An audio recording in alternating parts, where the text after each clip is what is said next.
Di sini saya akan mendemonstrasikan bagaimana cara menggunakan cPanel. Yang pertama, pada cPanel ini kita dapat memanage suatu file, mengupload file atau menghosting suatu folder web supaya digunakan secara publik.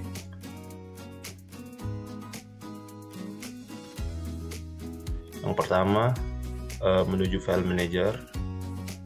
Kemudian pada file manager ini kita buat folder website yang akan digunakan nantinya. Misalnya kita buat folder namanya portfolio, kemudian create new folder, dan kita cari folder yang sudah dibuat tadi, kita klik, kemudian di dalam sini kita upload file yang dimana ekstensi filenya itu yaitu zip. Misalnya kita upload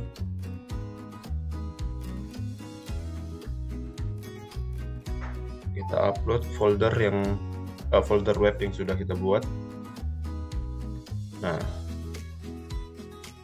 setelah kita upload, kita kembali, kemudian folder zip tadi kita ekstrak,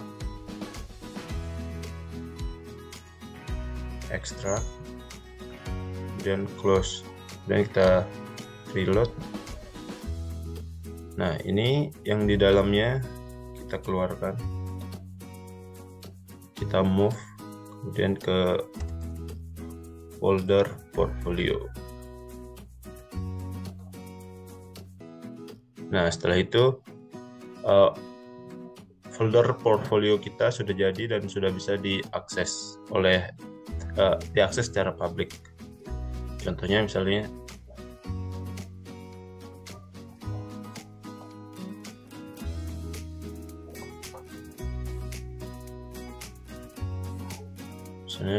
tadi tcc2022.com ini adalah domain dari cPanel-nya. Ini nama folder yang udah kita buat, portfolio.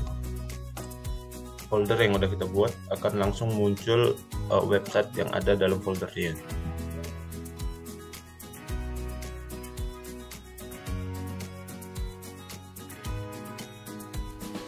Folder yang tadi kita dapat atur agar tidak dapat diakses oleh orang lain, atau kita setting privasinya. Caranya itu menuju ke directory privacy, kita cari public HTML, ini folder public yang tempat folder kita tersimpan. Kemudian setelah itu kita cari folder portfolio yang udah kita buat tadi. Nah, ini kita edit,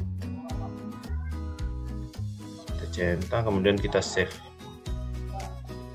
kembali, kemudian kita create user yang bisa mengakses folder kita, misalnya Ferdi, passwordnya.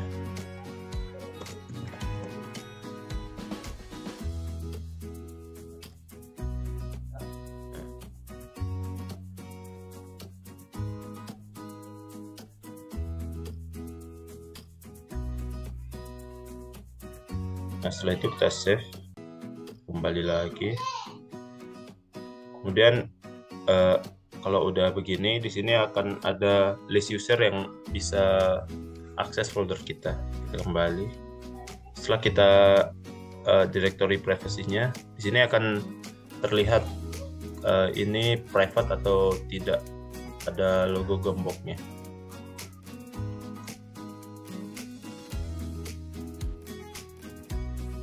Kemudian selain itu juga kita bisa membuat FTP account. Caranya yaitu kita buat emailnya terlebih dahulu, misalnya Ferdian domainnya tcc2022.com. Kemudian passwordnya, ini bebas ya, kita buat passwordnya.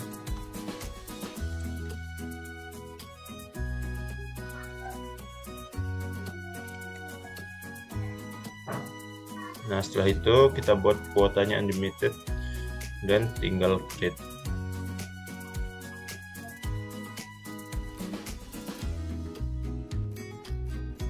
Nah, setelah itu, selain FTP account, kita juga bisa membuat subdomain kita sendiri agar ibaratnya kita bisa menggunakan domain kita sendiri tanpa harus menggunakan domain utamanya. Misalnya kita create portfolio. Ini tetap kita gunakan domain intinya. Kemudian dokumen rootnya yaitu public HTML. Kemudian kita create.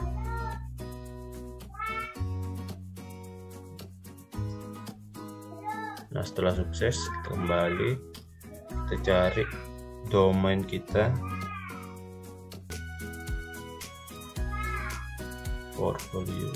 Nah, setelah ini kan masih belum di redirect, kita manage redirectionnya, kita cari portfolio kita, nama web yang udah kita buat tadi, misalnya portfolio, kita save, go back, kemudian kita coba. Nah, ini setelah itu kita bisa akses yang ini, yang subdomain yang udah kita buat, misalnya contohnya. Nah, sudah seperti itu, berarti ini udah bisa diakses secara publik dengan subdomain yang udah kita buat. Mungkin itu saja yang bisa saya jelaskan, kurang lebihnya mohon maaf. Terima kasih.